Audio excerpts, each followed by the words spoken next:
នេះគឺសុទ្ធតែជាមិនមែនទេវាជារឿងដែលខ្ញុំនឹងចង់ធ្វើរងត្រូវធ្វើប៉ុណ្ណោះលោកម្ចាស់ហួរពីសាបានបីម៉ាត់ស្រាប់តែផ្ទៃមុខរបស់គាត់ប្រែជាតឹងតែគាត់បោះចង្កេះចុះលើទៅយ៉ាងខ្លាំងឯងហ៊ានខ្លាំងណាស់អាមនុស្សកំសាកឯងកំពុងកុហក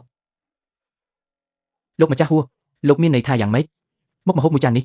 គឺប្រើស្រាអង្ករគុណភាពខ្ពស់បំផុតហើយនៅមានគ្រឿងផ្សំមួយមុខទៀតតែសូម្បីតែខ្ញុំក៏មិនស្គាល់ឈ្មោះដែរវាជាគ្រឿងទេសរាជវាំង10កុំក្បាច់ធ្វើម្ហូបនឹងរសជាតិបែបនេះតើអ្នកគ្រប់គ្រងផ្ទះបាយដែលចេះតែស៊ីសំណុកដូចឯងអាចធ្វើវាបានដែរឬលោកប្រធានលីទោះបីជាគ្រួសារហួររបស់យើងធ្វើចំនួនសន្តាគារក៏ដោយប៉ុន្តែយើងមិនមែនជាមនុស្សល្ងងនោះទេចូលនិយាយការពិតមកតើអ្នកណាជាអ្នកចម្អិនម្ហូបមួយចាននេះ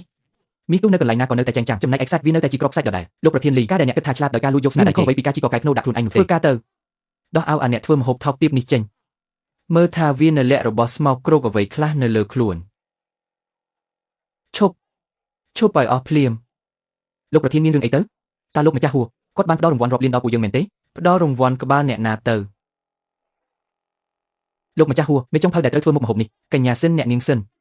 កាលពីមុនខ្ញុំពិតជាភ្នែកមិនដល់មែនលោកម្ចាស់ហួរដែលនៅក្នុងបន្ទប់ទទួលភ្ញៀវរាជវាំងគាត់ចង់ជួបអ្នកផ្ទាល់សូមមេត្តាជួយបងមួយដងចុះ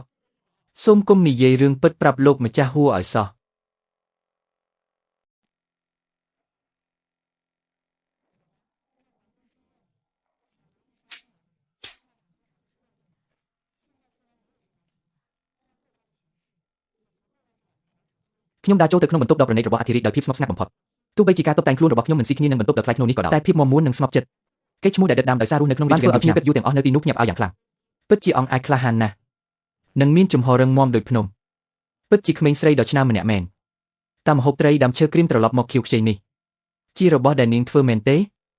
សូមគោរពលោកម្ចាស់ម្ហូបនេះគឺទូព្រះបង្គំជាស្រីជាអ្នកចម្អិនពិតមែនប៉ុន្តែនៅពេលដែលទូព្រះបង្គំកំពុងលាងចានកាលពីយប់មិញអ្នកគ្រប់គ្រងទាំងពីរនាក់និងមេចុងភើរោមម្នាក់នោះបានចាក់ទឹកកខ្វក់ចូលទៅក្នុងអាំងត្រីដោយចៃដន្យ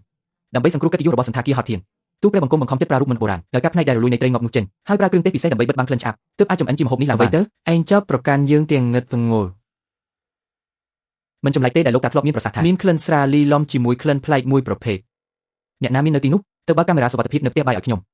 ឥឡូវនេះនៅលើអេក្រង់បញ្ចាំងដ៏ធំក្នុងបន្ទប់វេបបានចាក់បង្ហាញយ៉ាងច្បាស់ពីសកម្មភាពដែលជំនួយការចំភៅចាក់ថ្នាំគ្មានពណ៌ចូលទៅក្នុងអាងចិញ្ចឹមត្រីតាមការបញ្ជាពីប្រធានលីភស្តុតាងមានជាក់ស្ដែងប្រធានលីនឹងជំនួយការចំភៅបានដួលចុះទៅលើដីបាត់បង់កម្លាំងនឹងតាំងទៀតហើយ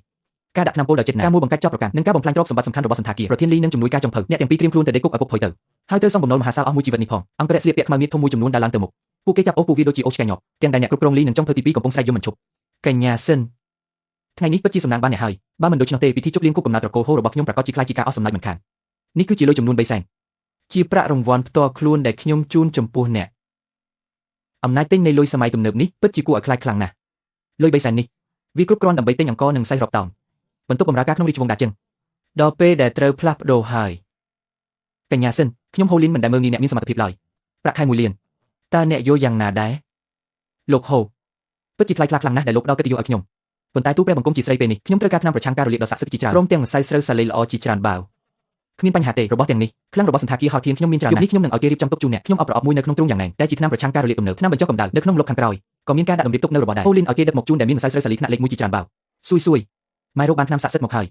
ូននឹងមិនចាំបាច់ឃ្លានឬត្រជាក់ទៀតទេអ្នកគ្រប់គ្រងសោអ្នកស្មានថាដោយសារតែអំណាចរបស់ទើហ្វៃអាចធ្វើឲ្យខ្ញុំធ្លាក់ក្នុងជ្រុងមរណៈបានរងចាំមើលចុះនៅពេលដែលខ្ញុំយកថ្នាំពេទ្យនិងស្បៀងអាហារសម័យទំនើបទាំងនេះត្រឡប់ទៅដាជិងវិញគឺជាពេលដែលអ្នកបានជួបនឹងខ្ញុំក៏ជាពេលដែលតំណែងអ្នកគ្រប់គ្រងនេះដល់ទីបញ្ចប់ដកដង្ហើមវែងអបប្រអប់ថ្នាំយ៉ាងតឹងដោយការតាំងចិត្តដ៏មុតមមម្ដងទៀតខ្ញុំបានលោតចូលទៅក្នុងដងស្ងួតដែលគេបោះបង់ចោលនោះនៅក្នុងបន្ទប់អ្នកបម្រើខ្ញុំបានយករបស់ដែលនាំមកពីសម័យទំនើបគ្រាប់ថ្នាំពណ៌ស្ទូចមួយកិនវាឲ្យខ្លាយជាម្សៅដោយប្រុងប្រយ័ត្នបំផុតបញ្ចុកចូលក្នុងមាត់តូចរបស់ស៊ុយតែ1ម៉ោងកន្លងផុតទៅរាងកាយដែលក្តៅរោមនិងស៊ុយដែលដង្ហក់ស្ទើរតែដាច់ខ្យល់ចាប់ដើមមានញើសសាយចេញពីថ្ងាសដង្ហើមរបស់នាងចាប់ដើមមានភាពនឹងណោនាងក៏ចាប់ដើមបើកភ្នែកឡើងយឺតគូភ្នែកដ៏ភ្លឺថ្លាថ្លង់នោះ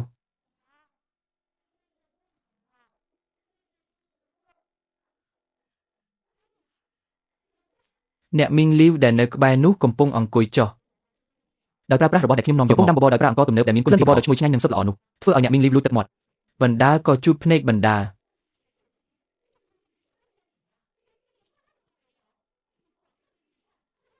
អង្ករដែលបានមកពីបច្ចេកវិទ្យាដាំដុះសម័យទំនើបតើអាចប្រៀបធៀបនឹងគ្រាប់ធញ្ជាតិគ្រឿងនៅរាជវង្សដាជិងនេះបានយ៉ាងដូចម្តេចការយកអង្ករថ្មីស្រស់បែបនេះមកចិញ្ចឹមស៊ុយប្រកាសជាអាចឲ្យរាងកាយដែលខ្សោយព្រោះតែភាពអត់ឃ្លានរបស់នាងវិលត្រឡប់មកដូចដើមវិញបានស្រាប់តែទ្វារបន្ទប់បោកគក់ដែលបិទជិតត្រូវបានគេធាក់បើកយ៉ាងខ្លាំងដោយសម្លេងផាំងកូនកំឡោះក្នុងឈុតសម្លៀកបំពាក់រាជវាំង2នាក់ដែលមានទឹកមុខកាច់សាហាវរួមជាមួយក្រុមអ្នកយាមប្រដាប់ដោយដាវបានសម្រុកចូលមកយ៉ាងគំរោះគំរើយនៅក្នុងដៃពួកគេកាន់ចានមួយដែលដាក់ម្ហូបបញ្ចេញពន្លឺពណ៌ខ្មៅគួរឲ្យខ្លាចសិនជេវៃ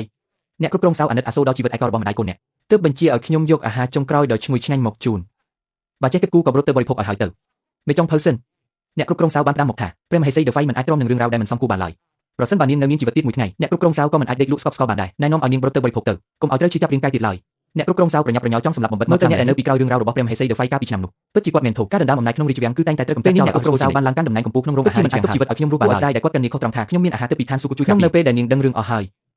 អីចឹងក៏កុំបន្ទោសខ្ញុំអីលោកកុំលោកកាត់អ្វីទៅមុខមាត់ស្លេកស្លាំងហើយឈឺពោះខ្លាំងទៀតលោកកុំជំងឺចាស់រ៉ូម៉ារ៉ៃមួយនេះវាប្រហែលជារលាករហូតដល់ធ្លីឈានដល់ថ្ងៃស្លាប់ហើយមែនទេជួយខ្ញុំផងសិនតាអញចង់ធ្វើអ្វីកុំចេះតែនិយាយបង្កាច់បង្ខូចនៅទីនេះលោកកុំថ្នាំពេទ្យក្នុងរាជវាំងមិនអាចព្យាបាលជំងឺដ៏សាហាវនេះបានទេតែថ្នាំទិព្វនៅក្នុងដៃខ្ញុំនេះអាចជួយសង្គ្រោះជីវិតលោកបានហើយថ្នាំនេះទៀតវានឹងធ្វើឲ្យលោកបានធ្លាក់រសជាតិតែលោកមិនធ្លាប់បានផ្លាក់ពេញមួយជីវិតនេះរសជាតិអ្វីទៅនេះពិតជាអស្ចារ្យមែនសូម្បីតែសាវថ្វាយបង្គំក្នុងពិធីជប់លៀងរបស់ព្រះមេដាធីរីក៏មិនអាចប្រៀបធៀបនឹងមួយភាគ10,000នេះបានដែរគ្រាន់តែអ្នកសរសេររឿងរ៉ាវនៅឆ្នាំនោ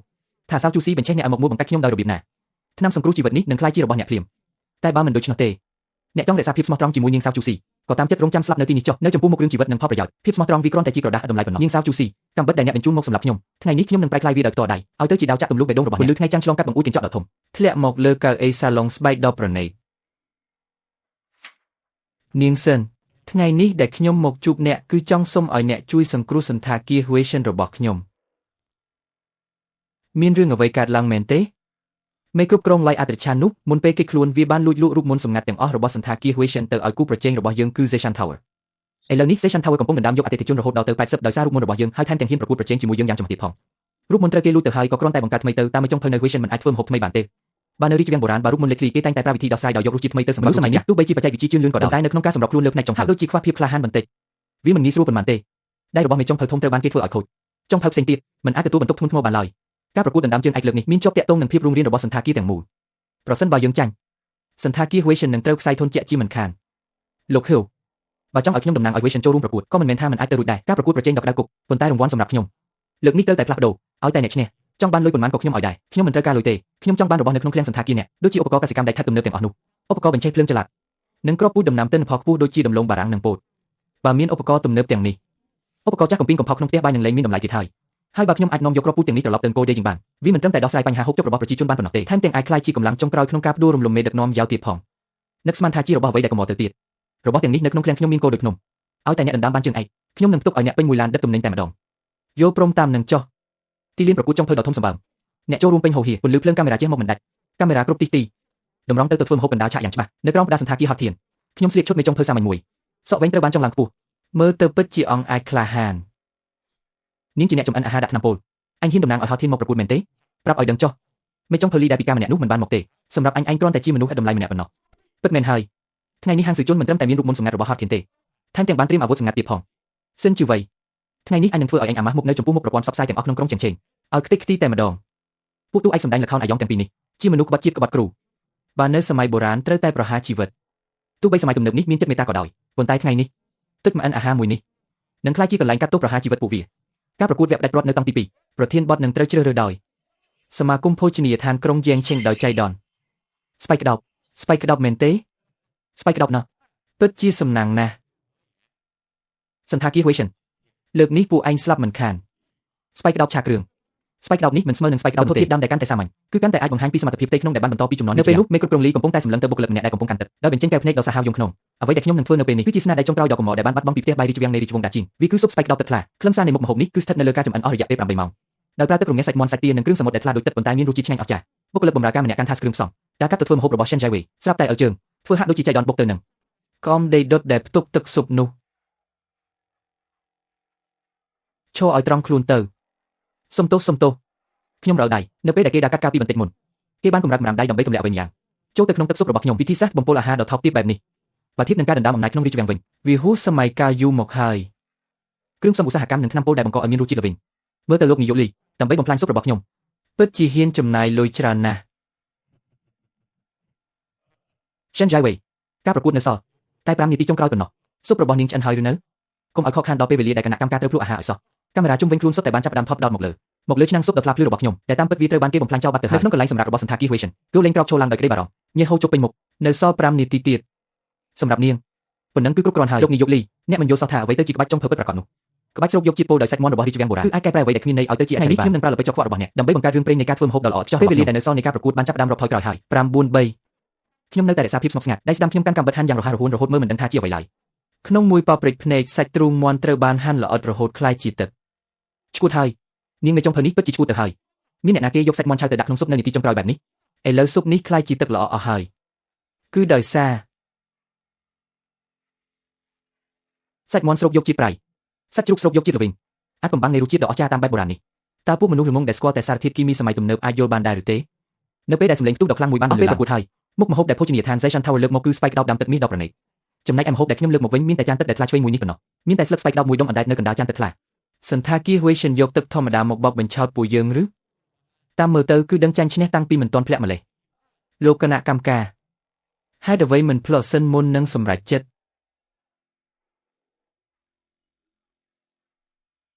នេះរសជាតិនេះជារបស់ពិតមែនឬគណៈកម្មការធំដែលត្រូវគេទិញទឹកចិត្តកំពុងញ័រដៃញាប់ញ័រ Shen Jiwei លើកវែកដួសទឹកស៊ុបដែលមើលទៅដូចទឹកធម្មតានោះឡើងរួចដាក់ចូលក្នុងមាត់ក្នុងមួយប៉ព្រិចភ្នែកគាត់មានអារម្មណ៍ដូចត្រូវរន្ទះបាញ់ពេញខ្លួនប្រសែភ្នែករបស់គាត់បើកធំចង្កេះបានរបូតធ្លាក់ពីដៃប្រៅលើតុផ្ទៃមុខចាស់ជរារបស់គាត់រមួលដោយសារភាពភ្ញាក់ផ្អើលយ៉ាងខ្លាំងជំនាញទេវតានេះគឺជាជំនាញកម្រិតទេវតាពិតមើលទៅដូចជាទឹកស៊ុបថ្លាធម្មតាតែធាតុពិតវាផ្សំឡើងពីសាច់មាន់និងទាព្រមទាំងរសជាតិផ្អែមឆ្ងាញ់ពីជើងជ្រូកនិងខ្យងស្ងួតដោយគ្មានជាតិខ្លាញ់សំបីតែស្បែកចិនស្រួយឆ្ងាញ់និងមានរសជាតិផ្អែមចេញចាំពីមុខវាពិតជាស្នាដៃដ៏អស្ចារ្យបំផុតក្នុងលោកមិនអាចទៅរួចទេខ្ញុំបានឲ្យគេដាក់អំបិលច្រើននិងថ្នាំល្វីងរួចហើយតើសម្បនេះត្រូវតែមានរសជាតិល្វីងវាមានរសជាតិប្រៃគណៈកម្មការពួកលោកត្រូវគេទិញក្បាលហើយមែនទេកុំគិតថាគ្មានអ្នកណាដឹងអីលោកប្រធានលីវីដេអូកាមេរ៉ាសុវត្ថិភាពដែលបង្ហាញថាលោកដាក់ថ្នាំប្រហែលជាវាបានទៅដល់ដៃថៅកែធំរួចហើយមើលទៅមនុស្សលោកដែលប៉ុនប៉ងយកឈ្នះដោយល្បិចកលចុងក្រោយក៏គ្មានបានអ្វីទាំងអស់លោកប្រធានលីភាពអំនួតរបស់លោកក្នុងទីក្រុងទំនើបនេះគឺបានបញ្ចប់ត្រឹមពេលនេះហើយនៅលើផ្ទាំងអេក្រង់ពិន្ទុមុខម្ហូបស្បែកចិនរបស់សន្តាគារ Hot Team ទទួលបានពិន្ទុពេញ100ពិន្ទុត្រូវតែជន់ឈ្លីហាងឆៃសងងឲ្យចុះចាញ់ឲ្យបានសន្តាគារ Huation បានឈ្នះជើងឯកយ៉ាងអស្ចារ្យសម្លេងទេដៃអបអសាទលាន់នៅពេញសាល Hewlin បានដឹកនាំអង្គរៈស្លៀកឈុតខ្មៅរាប់សិបនាក់ពួកគេដើរឡើងទៅលើវេទិកាដោយអង្អាចហើយចាប់មេកាឡយដែលកំពុងមុខស្លេកស្លាំងនឹងកូនសិស្សទាំងពីររបស់គាត់សង្កត់ក្បាលជាប់នឹងដីវាជាការដាក់ថ្នាំពុលដោយចិត្តណានេះគឺជាសម្លេងថតដែលបញ្ជាក់ថាហាងឆៃសងងបញ្ជាឲ្យអ្នកមកបំផ្លាញការប្រកួតមេកាឡយពេលនេះហាងឆៃសងងត្រូវបានគេបិទរួចរាល់ហើយជីវិតដែលនៅសល់របស់អ្នកត្រៀមខ្លួនជាប់គុកនិងសង្ស័យខូចខាតរាប់រយលានចាប់ខ្ញុំអីលោកប្រធានមកលោកស្រី Shen ខ្ញុំដឹងកំហុសហើយសូមលើកលែងទោសឲ្យខ្ញុំផងគឺមេកាឡយទេដែលបង្ខំខ្ញុំឲ្យធ្វើវាមិនមែនជាកំហុសរបស់ខ្ញុំទេលោកហ៊ូខ្ញុំបានឈ្នះការប្រកួតហើយតើកម្រៃដែលកូនស្រីខ្ញុំត្រូវការលោកបានត្រៀមរួចរាល់ហើយណាសួយនៅរាជវង្សដេយើងកំពុងរងចាំខ្ញុំមេផ្ទះបាយរ៉ោថ្ងៃដែលអ្នករស់នៅយ៉ាងស្រណុកសុខស្រួលក្នុងរាជវាំងបានបញ្ចប់ហើយនៅក្នុងឃ្លាំងក្រោមដីដ៏ធំនៃសន្តាគារ Huation មានឧបករណ៍ជាច្រើនថ្មីកាំបិតចុងភៅផលិតពីដែកថែបថ្នាក់ពិសេសប្រឆាំងការច្រេះនៅក្បែរនោះមានតម្រៀបរាប់រយការ៉ុងគ្រាប់ពូជដំឡូងបារាំងផ្ដល់ទិន្នផលខ្ពស់ដែលវេចខ្ចប់យ៉ាងល្អគ្រាប់ពូជពោតពណ៌លឿងមាសព្រមទាំងអង្ករនិងម្សៅសាលីសុទ្ធរាប់តោនកញ្ញា Shen ថ្ងៃនេះពិតជាអរគុណអ្នកខ្លាំងណាស់សន្តាគារ Huation បានរស់ឡើងវិញទាំងស្រុងហើយនេះជាសម្ភារៈថ្នាក់ខ្ពស់មួយឡានធំនិងមួយប្រទានប័ណ្ណប្រាក់រង្វាន់ជើងឯកចំនួន2លានរបស់ទាំងអស់នេះជាកម្មសិទ្ធិរបស់នាងហើយចាសផលិតភាពការងារនៃសម័យទំនើបនេះពិតជាគួរឲ្យខ្លាចណាស់នៅពេលយកមកប្រើក្នុងសម័យបុរាណចៅជូស៊ីនាងបានឡើងតំណែងដោយសារតែការកេងប្រវ័ញ្ចអាហារចំណែកឯខ្ញុំនឹងប្រើប្រាស់ស្បៀងអាហារសម័យទំនើបដើម្បីទិញយកទឹកចិត្តមនុស្សទាំងអស់នៅក្នុងរាជវាំងដេជីងទាំងមូលបងអូនស្រីនេះគឺជាដែកកេះការពារខ្យល់សម្រាប់ប្រើនៅទីវាលមួយដងភ្លើងនឹងចេះបងសាឡបងចុចឲ្យនាងមើលពី3ដងរួចហើយអរគុណបង Shen ច្រើនណាស់របស់នេះអាចហៅបានថាជាភ្លើងទេវតាសម្រាប់រាជវង្សដេជីងខ្ញុំឈរនៅក្បែរមាត់អណ្ដូងនៃផ្ទះចាស់ទំនិញដែល Hewlin ផ្ញើមកត្រូវបានដាក់កូននៅក្បែរនោះសម្ភារៈទាំងអស់នេះត្រូវបាន Shen Jiwei ប្រើថាមពលចិត្តនិងកម្លាំងទាញរបស់ចន្លោះបែងចែកវាជាច្រើនតង់បញ្ជូនទៅកាន់រាជវង្សដេជីងឥតឈប់ឈរនៅក្នុងបន្ទប់